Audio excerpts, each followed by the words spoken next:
Regarde vers la lumière. La nature humaine elle-même. Des anciennes racines qui soutiennent à la jeune feuille qui propulse. Regarde vers la lumière et rêve de briser les barrières, même si loin du ciel. Aujourd'hui plus proche, il se trouve.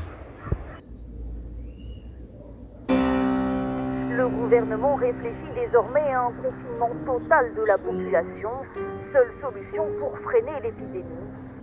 Le confinement, une mesure réclamée depuis plusieurs jours par le corps médical, qui se dit incapable de gérer tous les malades si la propagation persiste.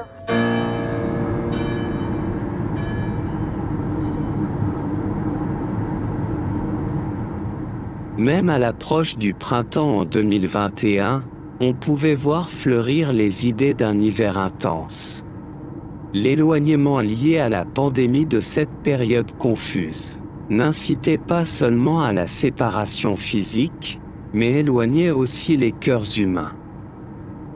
Je me souviens avoir voulu rester seulement avec moi-même ces jours-là, isolé et sans la présence d'une autre personne.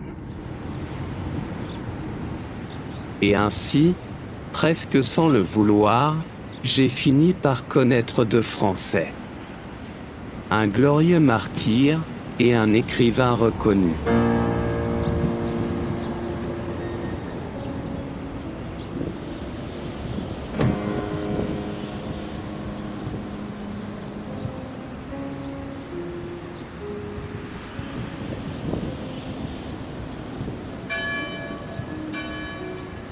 Sébastien, divin et vénérable, a défendu ses idéaux même en position extrême et adverse.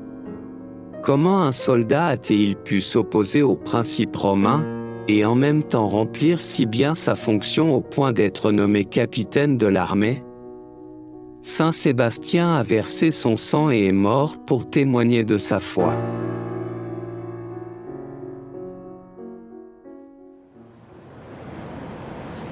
Quant à moi, je me sentais loin de cette valeur, et loin d'atteindre la grâce de devenir un vainqueur de mes vrais ennemis.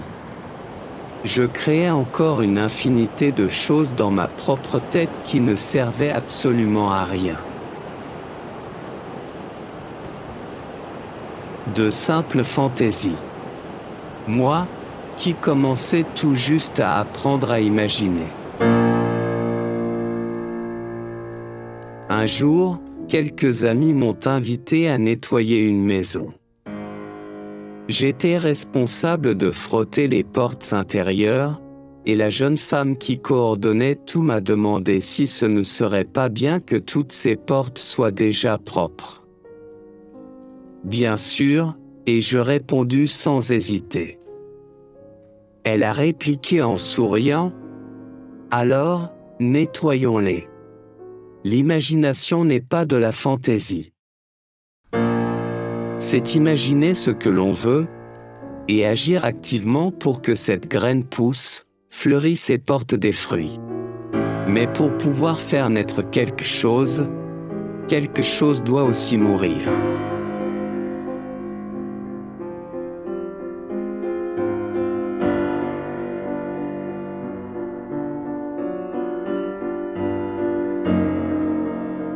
Chacune des 4 pointes des croix que j'ai défié de porter aujourd'hui est enterrée sous le sol du passé, et ne me sert que de souvenir de ce que j'ai été, et ne serai jamais.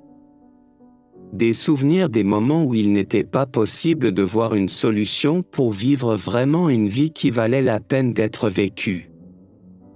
Des souvenirs du temps, notre bien le plus précieux, jeté dans la latrine de manière presque automatique.